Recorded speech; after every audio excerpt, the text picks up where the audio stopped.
So honored to be here tonight. Likewise. And I'm excited and also very emotionally ready to see this. What are you hoping the audience will come away with when they see this incredible story? I'm hoping the audience comes away with an appreciation that they weren't aware that they needed to have before this. I think this event was relatively unknown before this, and I think this is going to shine a light on it in a big way.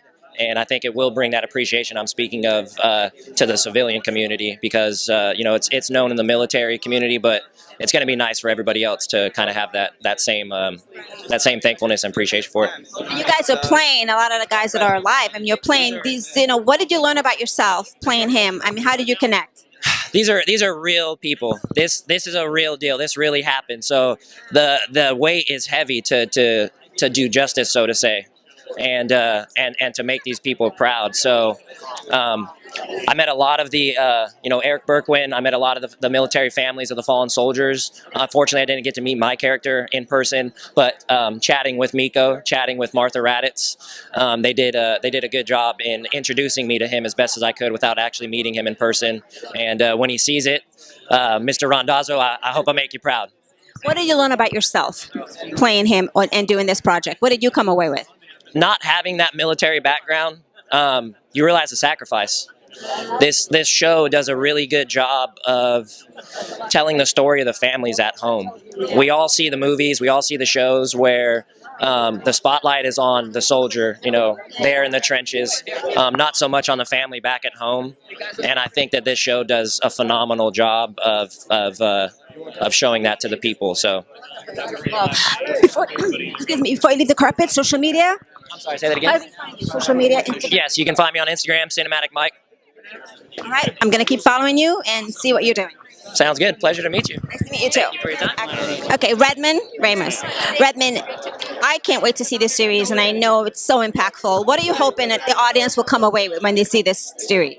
Just being that this is National Geographic, I know something they do really well is they get the actual emotion, and they don't look at military members as just robots. So I'm really excited to see a military documentary, a series that doesn't just show these Terminators running around. I mean, they're going to show that this is fathers and sons and daughters and people that were out there that had a life here in the States and went out to try and do something better. And I think they're going to tell that story really well. I'm excited to see how they do that. I haven't seen the finished product, so today's my first day I get to watch. So you're a vet yourself. Will this be emotional for you?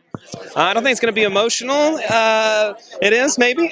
I'm trying to put on that hard. I would think so. Why lie to the camera? No, absolutely. So this is my brother's generation. We served with the Marines, but I think it's more my brother's generation. And so this is really the people that trained me. I was the younger one, and I served in Afghanistan. My older brother served in Afghanistan, and then my oldest served in Iraq. But we were all combat medics or Navy corpsmen with the Marines.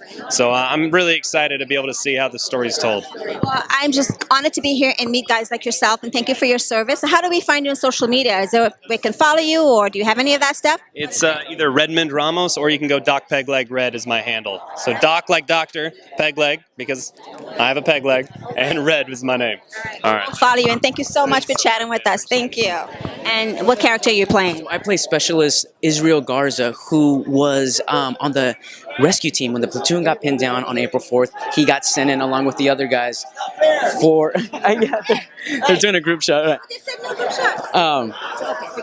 He's doing it's all good, but he got sent in for the rescue, not expecting what the actual reality of it was, and in that process, some heavy things happened.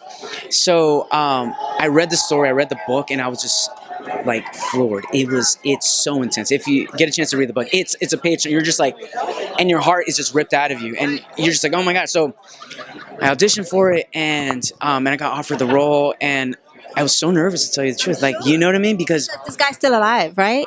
Or did he? Maybe I shouldn't say. Doesn't matter. Yeah, but we're honoring a lot of their lives. Yeah, but I was able to connect with Lupita Garza, who's his actual wife, and that was just a gift and a blessing as an actor, because literally, like, we laughed together, we cried together. How are you? We met these wonderful human beings. We made these amazing bonds, and so much love was poured into it from all ends. Like the producer, we just wanted to tell the story authentically.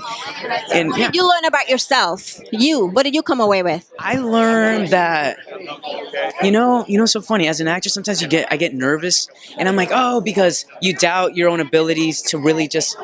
I realized it's to connect. I wanted to connect at such a deep level where everything felt so real to me, and as a byproduct, the emotions were just there, or like my ability to tell the story was just there, and that's all I wanted. And I feel I accomplished that. You know what I mean? And that's something that I just wanted, like, because as an audience member, you know, like when I watch things, I'm like, I connect to certain things that move me. But sometimes you're just like watching someone experience something, and I was like, I just want to connect to this story and the people around me and make it so real that I just experience whatever it is to experience, and let that either, you know, give someone a laugh or cause a healing, or, you know what I mean? And that's what it's about. And I feel, yeah. If there's one thing you want the audience to come away with when they sit down and they watch this series, what would that one thing be? I think the one thing is that heart.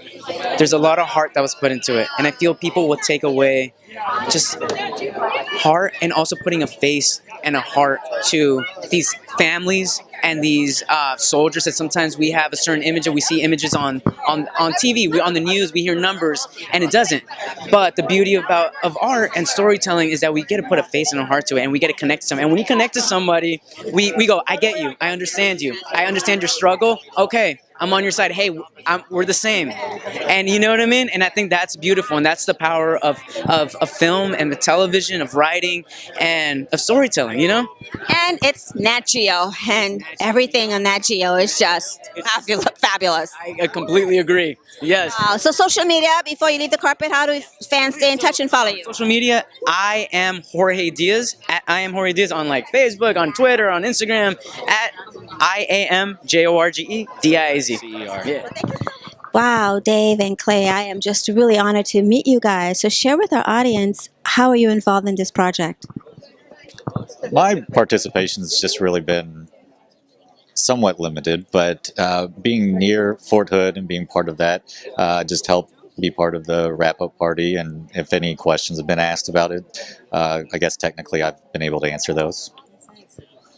Yeah, I mean, we served with the unit, so I was with the unit from 2002 to 2005, and we trained together and spent years together getting ready to deploy. And we were deployed to Operation Iraqi Freedom back in 2004. So from March of 2004 to 2005, we were overseas and serving, in Sadr City outside of Baghdad. So that's what the movie's about.